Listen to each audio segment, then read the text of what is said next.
Abra sua Bíblia comigo lá em Gálatas, no capítulo 6, verso 9. Irmãos, eu queria te desafiar também, você que mora mais distante de algum desses grupos familiares que nós estamos tendo, se você não tiver condição de participar de nenhum deles, por causa da distância, separe a sua quarta-feira à noite para você se reunir lá na sua família, amém? Tem um período lá de oração na sua família, compartilhe a palavra de domingo, e é muito importante que nós estamos no grupo familiar, é fundamental que nós percebemos que muita coisa, às vezes, que Deus quer falar conosco, durante a semana que você vai ruminando a palavra de Deus, e a Bíblia fala isso, né? Que é como igual vaca, né? Como capim, e aí ela vai, durante um tempo ali, ela vai ruminando aquele alimento. Alguns animais fazem isso. E a Bíblia compara também a nossa vida espiritual dessa forma. Nós recebemos o alimento da parte de Deus, nós recebemos a palavra de Deus, através de um louvor, através de um cântico, de uma oração, mas às vezes a nossa mente está tão ligada em outras coisas que a gente não consegue absorver 100% da palavra de Deus naquele momento. E por isso que é importante você ruminar a palavra de Deus. Você ficar pensando nesse texto como Deus falou para Josué. Josué, medita nessa palavra de dia e de noite. Porque se você fizer isso, essa palavra, você vai absorver essa palavra e ela vai se transformar vida para você, vida para as pessoas que estão do seu lado, amém? Olha para a pessoa que está do seu lado e fala, meu irmão, se você meditar na palavra de Deus, mas fala com fé, olha bem no olho dele, fala, se você meditar na palavra de Deus, ela vai se transformar em vida para você e para as pessoas que estão perto de você. Amém? Isso faz parte do propósito de Deus para nós, queridos. Deus, a palavra do Senhor fala, eu vim para que tenham vida e a tenham em abundância. O que é o termo em abundância, queridos, que a palavra do Senhor fala? Abundância é quando aquilo ali derrama. Amém? A vida abundante é quando ela derrama. E é Deus, o projeto de Deus para você, nós estamos estudando sobre propósito nesses dias, e o propósito de Deus para mim e para a sua vida, é que a sua vida venha abundar a vida, amém? Que você tenha uma vida abundante. A vida abundante é como esse copo aqui, né? Que à medida que ele está cheio, e ele vira um pouquinho, ele começa a derramar. Não é do santo não, viu? Da mesma televisão. O pastor está jogando uma para o santo ali, né? Agora vai tomar um. Não é isso não, misericórdia, mas está queimado, né? Toda garganta, né, que toma essa, né? Também, mas não é isso não. É um exemplo para entender, queridos, que a vida abundante é essa que derrama. Amém? Eu vou nem tomar água agora para não escandalizar, né? Amém? Mas a vida abundante é aquela que derrama. E Deus nos chamou para derramar a vida. Deus nos chamou para derramar a vida. Você pode repetir comigo? Fala, Deus me chamou para derramar vida. Queridos, assim como essa água foi derramada do copo aqui, que você possa derramar a vida por onde quer que você vá. Deus não te chamou para derramar morte. Deus não te chamou para derramar intriga. Deus não te chamou para derramar coisas ruins. Mas Deus te chamou para derramar vida. Que onde quer que você vá, você derrame vida, amém? Onde quer que você passe, você derrame vida. Onde quer que os seus pés pisem, ali chegue a presença de Deus. E a presença de Deus tome o lugar que você estiver. Amém? Esse é um dos princípios da palavra de Deus para nós e do propósito de Deus para as nossas vidas. Nós estamos compartilhando lá no grupo familiar, na casa do André e da Dani, essa semana. E é um momento gostoso de compartilhamento da palavra. Né? E ali nós estamos compartilhando justamente sobre isso, né? Que o propósito de Deus para as nossas vidas, ele não começa naquilo que Deus tem para nós fazermos. O propósito de Deus para as nossas vidas, ele começa nós entendemos quem nós somos. Amém? Antes de saber o que Deus tem para nós, que às vezes a angústia que nós temos é falar, Deus, o que o Senhor tem para mim? O que o Senhor quer que eu faça, né? O Senhor quer que eu ande na direita ou quer que eu ande na esquerda? O Senhor quer que eu faça isso ou faça assado, né? Mas antes disso, queridos, antes de Deus revelar para nós o nosso propósito funcional, Deus quer revelar para nós a nossa personalidade. Deus quer revelar para nós quem nós somos. Deus quer revelar para nós quem você é em Deus. Então que nessa noite você deixe Deus falar o seu coração. Que nessa noite você deixe Deus transformar. Porque antes de saber o que você vai fazer em Deus, é importante saber quem você é em Deus. Amém? E é à medida que é isso importante que você saiba que a primeira coisa que Deus te chamou foi para ser parecido com o seu filho primogênito, né? A Bíblia fala que Jesus é o primogênito entre muitos irmãos. E Deus então chamou o Espírito Santo, e na hora da ministração aqui, Ranieri falou sobre isso, né, do momento que Deus envia o Espírito Santo. E a obra que o Espírito Santo tem para fazer em nós é nos transformar, amém? Nos transformar mais parecidos com Jesus. Queridos, essa é a obra edificadora do Espírito Santo em nós, nos transformar no nosso dia a dia, na nossa casa, na nossa família, no nosso relacionamento pessoal, no nosso relacionamento com a nossa família, no nosso relacionamento profissional, no nosso dia a dia, na nossa vizinhança. Deus quer nos transformar parecido com Jesus. Tem um livro muito bom, acho que é não sei se é do Philip Yancey ou não, me fugiu o autor aqui, no meu lugar o que faria Jesus, né? Não sei se é do Philip Yancey. No meu lugar, o que faria Jesus? É um livro que traz a discussão justamente isso. Olha, no meu dia a dia, naquele momento que eu fico irritado, naquele momento que eu fico estressado, naquele momento que eu estou diante de um problema, no meu lugar, o que faria Jesus? E se nós, enquanto cristãos, pequenos cristos, né? Se nós, como homens e mulheres que professam que seguem a Deus, que servem a Deus, se a cada momento da nossa vida, a cada passo que nós dermos, nós parássemos para pensar isso, fala assim, olha, no meu lugar, o que faria Jesus nesse momento, nessa circunstância? Muita coisa na nossa vida seria transformada, amém? E aí vem agora, queridos, nessa questão do nosso propósito. E nós temos aprendido que o nosso propósito em Deus, ele é revelado passo a passo.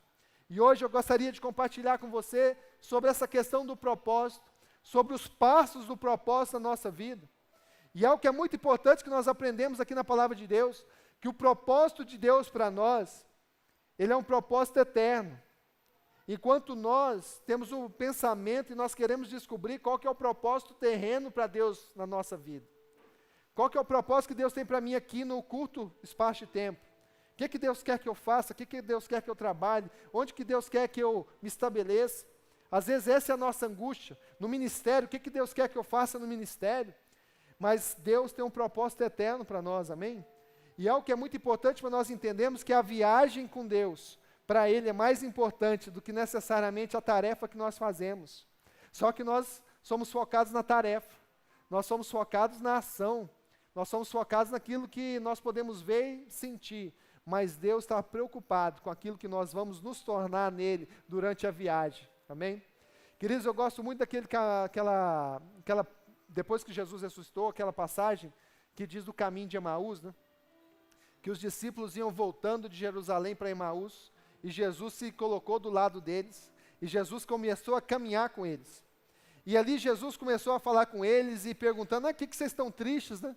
Falou, mas você não sabe o que aconteceu, né? É porque Jesus morreu, mataram Jesus. Ele falou, mas como assim, né? Falou, não é possível, onde é que você estava que você não viu tudo isso? Queridos, e ali Jesus começou a falar com eles sobre as Escrituras, e a Bíblia fala que aqueles homens não perceberam Jesus durante o caminho. Só depois, né, quando eles insistiram com Jesus para ficar ali com eles, não sabiam quem era ainda, mas eles gostaram de Jesus e falaram, fica conosco, né, janta com a gente pelo menos, amém? E aqui naquele momento a palavra do Senhor fala que quando Jesus pegou o pão e partiu o pão, eles viram aquilo caiu a ficha, né, você ligou a chave, né? Clicou, né? Hoje é diferente, caiu a ficha, ninguém sabe, tem gente que não sabe o que é isso mais, né? Mas startou na mente deles naquele momento, olha, é Jesus, e naquele momento a Bíblia fala que Jesus sumiu, né, da frente deles. Queridos, mas é importante entender isso, né? Que muitas vezes Jesus está caminhando conosco, e nós não percebemos a presença dele durante a caminhada. Nós estamos tão focados lá no ponto de chegada, que nós não estamos percebendo essa caminhada com Jesus, amém? E olha só o que a palavra diz aqui em Gálatas 6, no verso 9. E não nos cansemos de fazer o bem, pois o tempo próprio colheremos, se não desanimarmos. Vamos ler de novo, verso 9. E não nos cansemos de fazer o bem, pois no tempo próprio colheremos, se não desanimarmos. Mais uma vez, todo mundo junto? E não nos cansemos de fazer o bem, pois no tempo próprio colheremos, se não desanimarmos. Queridos, algo muito importante nesse verso aqui também, é algo que o Senhor tem nos ensinado sobre a bênção do Senhor nas nossas vidas. A Bíblia fala, queridos, que a salvação ela é pela graça. Amém? Quantos podem levantar sua mão e falar, salvação é pela graça? Amém? Queridos, nós não podemos comprar a salvação. Nós não podemos comprar a salvação porque é um favor imerecido. Por isso que a Bíblia fala que é pela graça. Eu posso ofertar, posso dizimar, eu posso fazer o que quiser, que eu não consigo comprar a salvação. Amém? Porque a salvação foi um preço muito alto, pago por Jesus na cruz do Calvário. Amém? Só Ele foi digno de dar a vida realmente para que nós pudéssemos ser salvos, porque Ele era o único que não tinha pecado. Mas a palavra do Senhor fala aqui também que existem bênçãos na palavra de Deus que são o quê? Condicionais. Queridos, e a bênção do propósito, ouça bem o que eu estou te dizendo nessa noite, eu tenho aprendido isso em Deus, o Senhor tem falado muito no nosso coração como igreja também, que a bênção do propósito, que a bênção do favor, a bênção de você andar debaixo da nuvem de Deus, ela é uma bênção condicional. Olha só o que está escrito aqui no verso 9, olha, não se canse de fazer o bem, pois no tempo próprio colheremos, se não desanimarmos. Tem um se. Muitas bênçãos aqui na palavra de Deus, quando nós estamos falando da bênção do favor, daquela bênção lá de Josué, fala, olha, ninguém poderá te resistir, assim como fui com Moisés, assim serei contigo. Não te abandonarei, nem te desampararei. Queridos, essa bênção, né, muita gente busca essa bênção, fala, olha, que bênção poderosa. Né? Ninguém vai poder me resistir. Se eu entrar num projeto, eu vou vencer. Se eu entrar numa batalha, eu vou vencer. Onde eu pôr a planta dos meus pés, Deus vai me dar como herança. Onde eu colocar a minha mão, vai prosperar. Queridos, mas a palavra do Senhor diz que essa bênção ela é condicional. E ela é condicional à obediência. Ela é condicional à obediência. Por isso, queridos, ouça bem isso. Deixe essa palavra queimar o seu coração. Obedeça a palavra de Deus. Obedeça aquilo que o Espírito Santo tem para falar para você. Por isso que a Bíblia diz, olha, aquele que tem ouvidos, ouça o que o Espírito diz à igreja. E às vezes nós estamos na igreja, às vezes nós estamos ouvindo uma palavra, e essa palavra começa a queimar no nosso coração, essa palavra começa a queimar, e às vezes a gente endurece e a gente não cumpre o que a palavra de Deus nos diz. Por isso que Jesus falou assim, olha, se ouvides a palavra de Deus, não endureçais o vosso coração. Deixa Deus agir na sua vida, deixa Deus transformar a realidade, deixa Deus fazer. Amém? Porque Deus tem um propósito na sua vida. Deus quer te revelar o propósito. Mas o propósito que Deus vai revelar para você, Deus não vai te revelar o propósito final. Embora nós estudamos aqui em Isaías 46, que ele começa, né? Deus começa pelo final. Deus ele começa já vendo o final. Quando Deus te criou, quando Deus criou você, Ele já sabia quem você seria. Ele já sabia o potencial que você alcançaria. Porque Deus, Ele começa pelo final. Mas nós, pela nossa limitação, pela nossa falta de fé, pela nossa incredulidade, Deus não nos revela o projeto todo. Deus vai nos revelando em partes. Porque se Deus nos revelar o projeto todo, nós vamos fazer como Sara. A Bíblia diz que Deus estava lá falando com Abraão. E a Bíblia diz que Deus era amigo de Abraão, né? E Deus estava ali na tenda de Abraão falando com Abraão. E Deus estava falando, Abraão, você lembra aquela promessa que eu fiz para você lá 25 anos atrás? Que eu falei para você sair da sua casa, da sua terra, da sua parentela, ir para um lugar que eu ia te mostrar. Você lembra? Lembro. Você lembra que eu te falei que ia te abençoar e que através de você todas as famílias da terra seriam abençoadas? Lembro, Deus. Né? O Senhor me falou há muito tempo atrás, né? Faz 25 anos, quando o Senhor me falou isso. Né? Queridos, e Deus naquele momento falou, então Abraão, chegou a hora de se realizar a promessa na sua vida. Aquilo que eu te falei há 25 anos atrás vai se cumprir nesses dias. Sara vai dar à luz, você vai ter um filho seu, nascido na sua casa, né? Filho da promessa, vai nascer, e através dele todas as famílias da terra serão abençoadas. Queridos, o que Sara fez quando ela escutou? Quem lembra? Não era da época, não? Não estava lá, não sei de nada, né? Eu nem estava perto de Sara na hora desse negócio. Nem. Queridos, mas o que acontece? A Bíblia fala que Sara riu. Sara debochou de Deus. Sara falou assim, Deus, o que o Senhor está dizendo aí? O Senhor está contando piada para Abraão? O Senhor está iludindo meu marido? Nós já estamos velhos. E aí Deus falou, olha, porque Sara riu. Aí ela deu uma tremida, né? Opa, ele está me vendo aqui, né? Porque Sara riu, vai mudar o nome, né? E mudou o nome de Sara por causa daquilo. para que ela sempre se lembrasse que ela tinha rido de Deus. Mas mesmo assim, queridos, a promessa de Deus se cumpriu na vida deles, amém? Porque Deus é fiel. Quantos podem levantar sua mão comigo e falar, Deus é fiel, e Ele vai cumprir a sua promessa na minha vida e na vida dos meus familiares. Amém, queridos? Mas fala com fé, levanta de novo a sua mão e fala, Deus é fiel, e vai cumprir a palavra que Ele liberou sobre a minha vida e sobre os meus familiares. Queridos, isso é fundamental, você crer nessa palavra e você obedecer a palavra de Deus. Abra sua Bíblia comigo lá em Gênesis, no capítulo 37. E vamos começar hoje, nós vamos terminar domingo que vem sobre essa palavra. E nós vamos falar sobre as fases do cumprimento da promessa de Deus na nossa vida. As fases em que Deus usa na nossa vida para cumprir a promessa. As fases do propósito de Deus na nossa vida, amém? Vamos fazer a leitura aqui, Jacó habitou na terra de Canaã, onde seu pai tinha vivido como estrangeiro. Essa é a história da família de Jacó. Quando José tinha 17 anos, pastoreava os rebanhos com seus irmãos e ajudava os filhos de Bila e os filhos de Zilpa, mulher de seu pai, e contava ao pai a má fama deles. Ora, Israel gostava mais de José do que de qualquer outro filho, porque ele havia nascido em sua velhice. Por isso mandou fazer para ele uma túnica longa. Quando seus irmãos viram que o pai gostava mais dele do que de qualquer outro, odiaram-no e não consentiram falar com ele amigavelmente. Certa vez, José teve um sonho, e quando contou a seus irmãos, eles passaram a odiá-lo ainda mais. Ouçam o sonho que tive, disse-lhes. Estávamos amarrando os feixes de trigo no campo, quando o meu feixe se levantou e ficou em pé. E os feixes se ajuntaram ao redor do meu e se curvaram diante dele.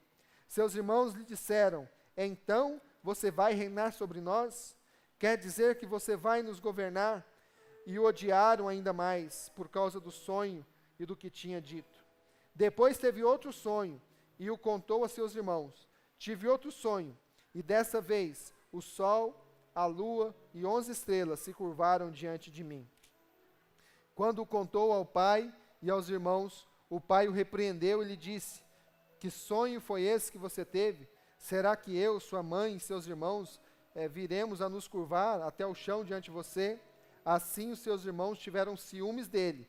O pai, no entanto, refletia naquilo. Amém?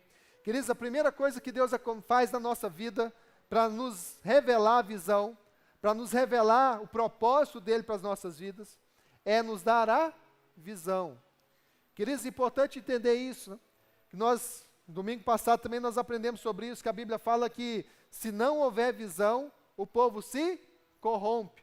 Se não houver visão, nós perdemos a disciplina.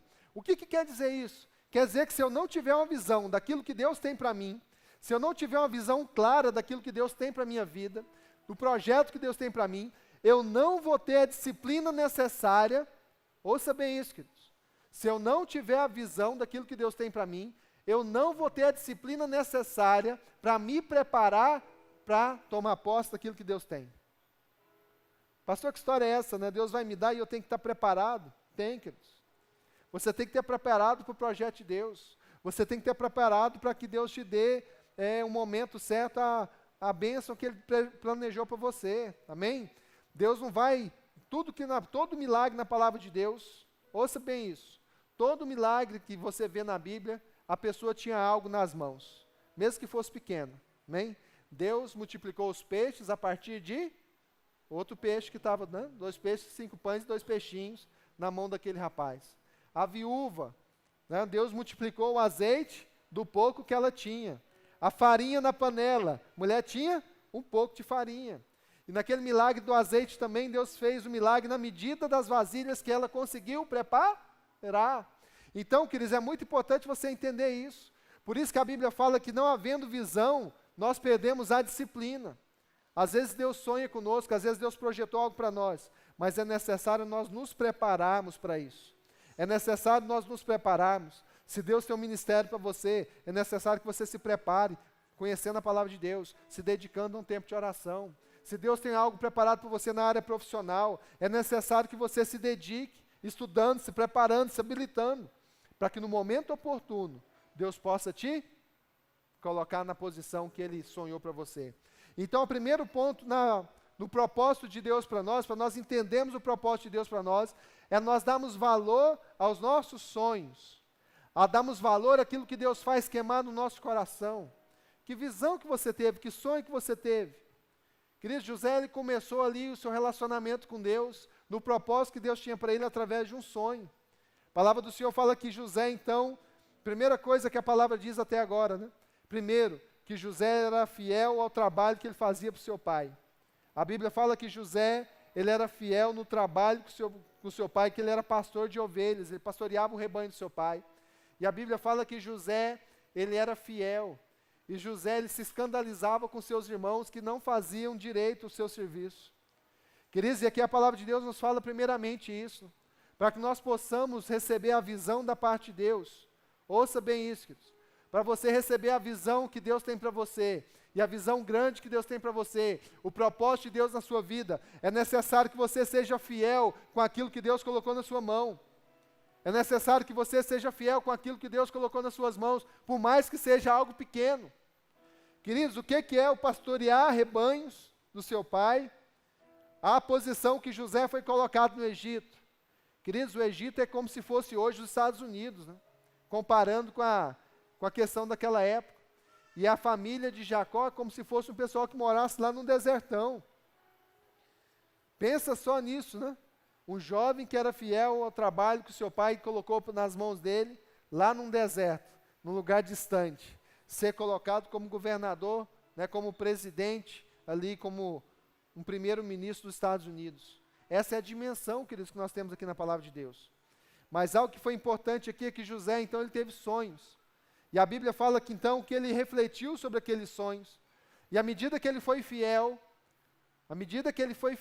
às pequenas coisas que Deus tinha colocado para ele fazer, a Bíblia fala que Deus, então, deu sonhos para ele. Amém? Os sonhos de Deus, queridos, vêm nas nossas vidas, quando nós estamos fazendo aquilo que Deus colocou nas nossas mãos. O sonho de Deus, do propósito maior de Deus para as nossas vidas, ele vem para nós no momento em que nós estamos obedecendo a Deus nas pequenas coisas. Por isso que Jesus contou aquela parábola: olha, foste fiel no pouco, sobre muito vou te colocar. Queridos, algo que nós temos aprendido sobre visão é isso, que Deus, ele te faz grande no escondido. Deus te faz grande nas pequenas coisas. Deus te faz grande quando você obedece a Deus nas pequenas coisas. Quando você faz aquilo o máximo que você pode, quando você faz o máximo que você dá conta de fazer naquilo que Deus colocou nas suas mãos, por mais que seja pequeno. É nesse momento que Deus derrama visão para você.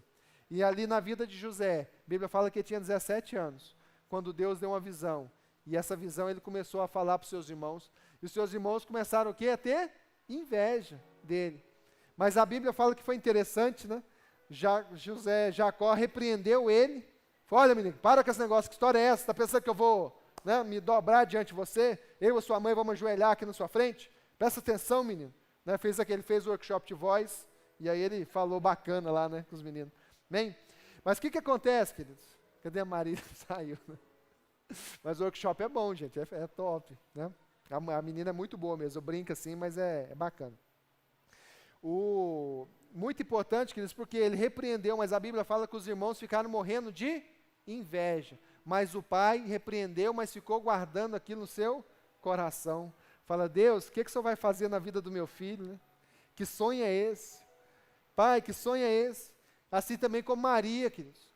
A Bíblia fala que Maria, ela observava Jesus, né, e quando ela ouvia ali tudo que Jesus estava fazendo, e tudo que Deus falava para ela, o anjo falava, e as profecias, e os profetas vinham e falavam. A Bíblia fala que Maria guardava com ela no seu coração. Queridos, mas o sonho, a visão, Deus vai derramar na sua vida.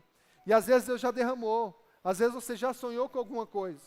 Às vezes você tem um projeto na sua mente, você tem algo no seu coração, Amém? Mas você observa, você olha com a vista e você fala, olha, eu não vou conseguir, isso é só um sonho meu, porque eu não tenho condições de fazer isso cumprir, eu não tenho condição de alcançar isso que eu sonho.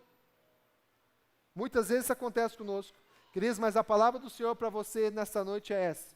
Nós não somos daqueles que andam por vista, mas nós somos daqueles que andam por fé, porque Deus vai mover céus e terra para nós alcançarmos a visão que Ele tem para nós, amém? Quantos querem receber este Deus nesses dias? Levante sua mão e fala assim, eu vou alcançar a bênção de Deus na minha vida, porque eu não vou andar por vista, mas eu vou andar por fé, amém? Que Deus te abençoe, que Deus seja contigo nesses dias, em nome de Jesus.